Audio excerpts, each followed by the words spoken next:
Chapter 10. Clara's Lovable Grandmother.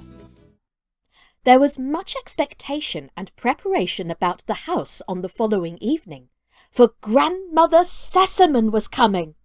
Tinette had a new white cap on her head, and Sebastian collected all the footstools he could find and placed them in convenient spots so that the lady might find one ready to her feet whenever she chose to sit.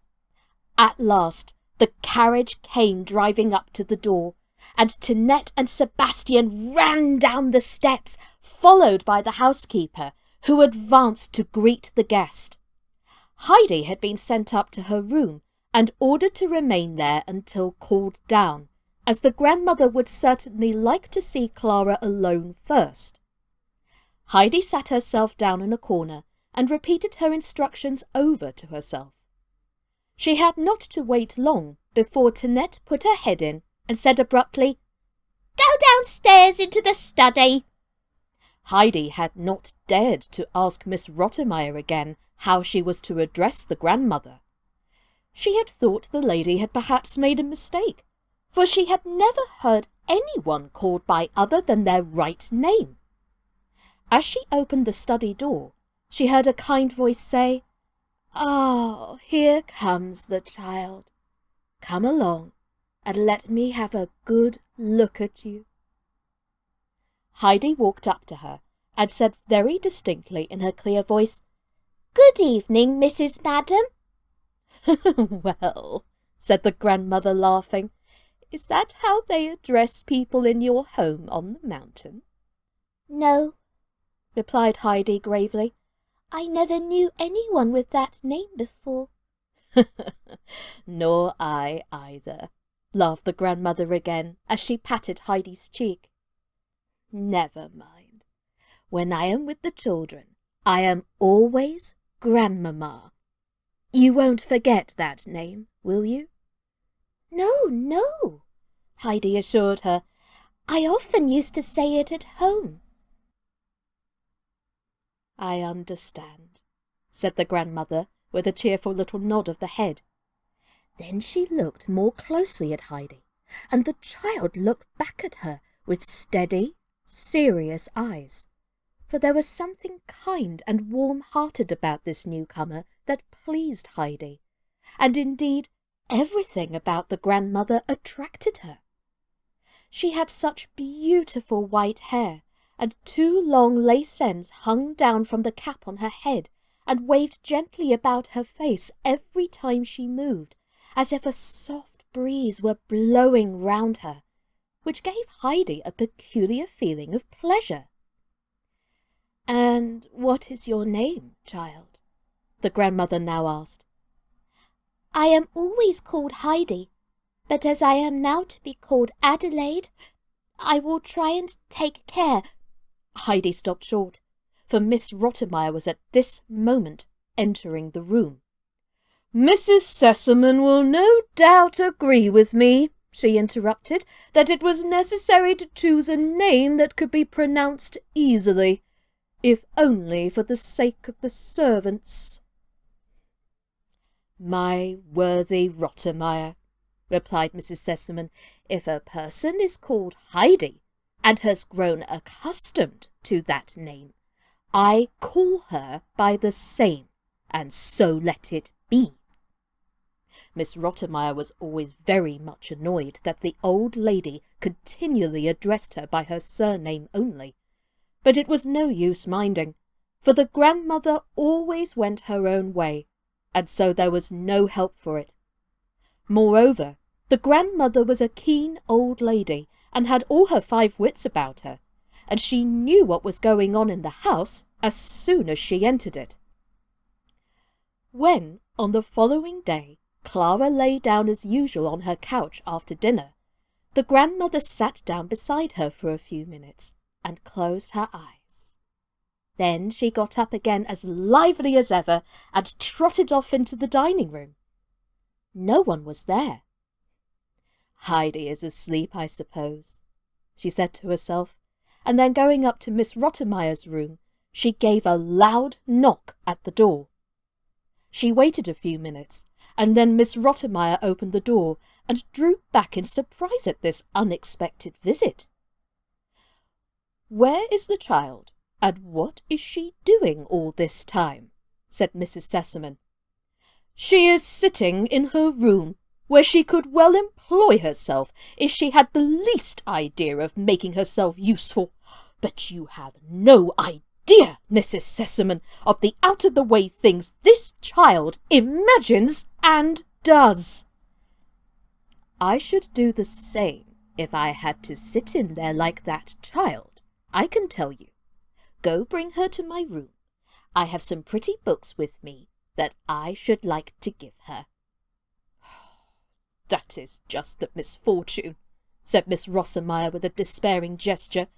"What use are books to her? She has not been able to learn her ABCs even. All the long time she has been here, it is quite impossible to get the least idea of them into her head, and that the tutor himself will tell you. If he had not the patience of an angel, he would have given up teaching her long ago." "That is very strange," said Mrs. Sesseman. "She does not look to me like a child who would be unable to learn her alphabet." Heidi now appeared, and gazed with open-eyed delight and wonder at the beautiful coloured pictures in the books which the grandmother gave her to look at. All of a sudden the child gave a start and burst into sobs, for she had turned to a picture of a green pasture full of young animals, some grazing and others nibbling at the shrubs. In the middle was a shepherd leaning upon his staff and looking at his happy flock. The grandmother laid her hand kindly on Heidi's. "Don't cry, dear child, don't cry," she said. "The picture has reminded you perhaps of something. But see, there is a beautiful tale to the picture, which I will tell you this evening. And there are other nice tales of all kinds to read and to tell again. But now we must have a little talk together. So dry your tears and come and stand in front of me and tell me how you are getting on in your school time. Do you like your lessons? And have you learned a great deal?" "Oh, no," replied Heidi, sighing, "but I knew beforehand that it was not possible to learn." "What is it you think impossible to learn?" "Why, to read. It is too difficult." "You don't say so! And who told you that?" "Peter told me, and he knew all about it, for he had tried and could not learn it." "Peter must be a very odd boy then. But listen, Heidi, you must not always go by what Peter says. You must believe what I tell you, and I tell you that you can learn to read in a very little while, as many other children do, who are made like you and not like Peter. As soon as you are able to read, you shall have that book for your own." Heidi had listened with eager attention to the grandmother's words, and now with a sigh exclaimed, "Oh, if only I could read now!"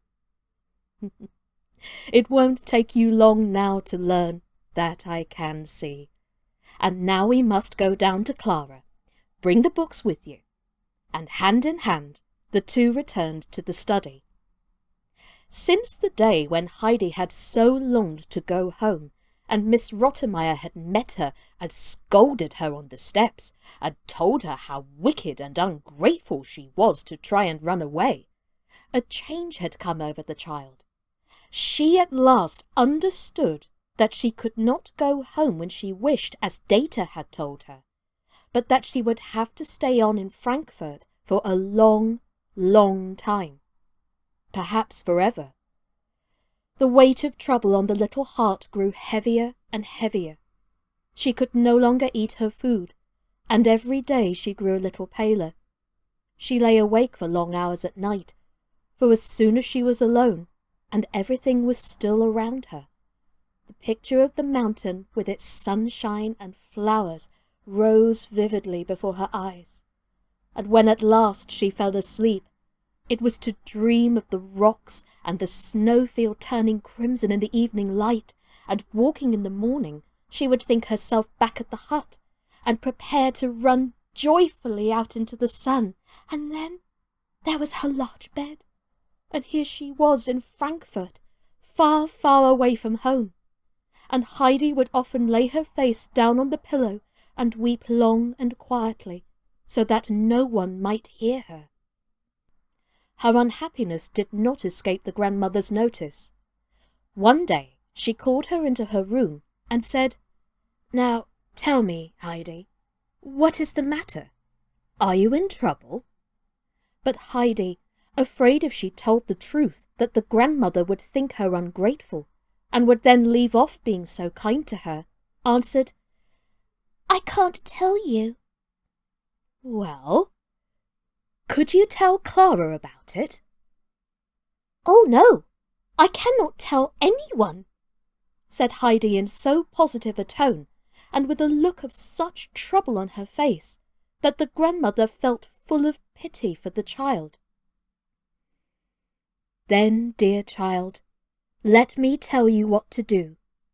You know that when we are in great trouble, and cannot speak about it to anyone, we must turn to God and pray to him to help. You say your prayers every evening, do you not?" "No, I never say any prayers," answered Heidi. "Have you never been taught to pray, Heidi? Do you not even know what it means?" "I used to say prayers with the first grandmother, but that is a long time ago, and I have forgotten them." "That is the reason, Heidi, that you are so unhappy, because you know no one who can help you. Think what a comfort it is to be able to tell everything to God, and pray to him for the help that no one else can give us, and he can aid us and give us everything that will make us happy again." A sudden gleam of joy came into Heidi's eyes. "May I tell him everything? Everything?" "Yes, everything, Heidi, everything." Heidi drew her hand away, which the grandmother was holding affectionately between her own, and said quickly, "May I go?" "Yes, of course," was the answer, and Heidi ran out of the room into her own, and sitting herself on a stool, folded her hands together, and told God about everything that was making her so sad and unhappy, and begged him earnestly to help her, and to let her go home to her grandfather. It was about a week after this that the tutor informed Mrs. Sesseman that Heidi had really learnt to read at last. "It is indeed truly marvellous," he said, "because she never seemed able to even learn her ABCs before. I had made up my mind to make no further attempts at the impossible, but to put the letters as they were before, without any dissertation on their origin and meaning. Now she has learnt her letters, and started at once to read correctly. Quite unlike most beginners." That same evening, Heidi found the large book with the pictures lying on her plate when she took her place at the table, and when she looked questioningly at the grandmother, the latter nodded kindly to her and said, "Yes, it is yours now." "Mine? To keep always? Even when I go home?" said Heidi, blushing with pleasure. "Yes, of course. Yours forever," the grandmother assured her. "Tomorrow we will begin to read it." "But you are not going home yet, Heidi." "Not for years," put in Clara. "When grandmother goes away, I shall want you to stay on with me."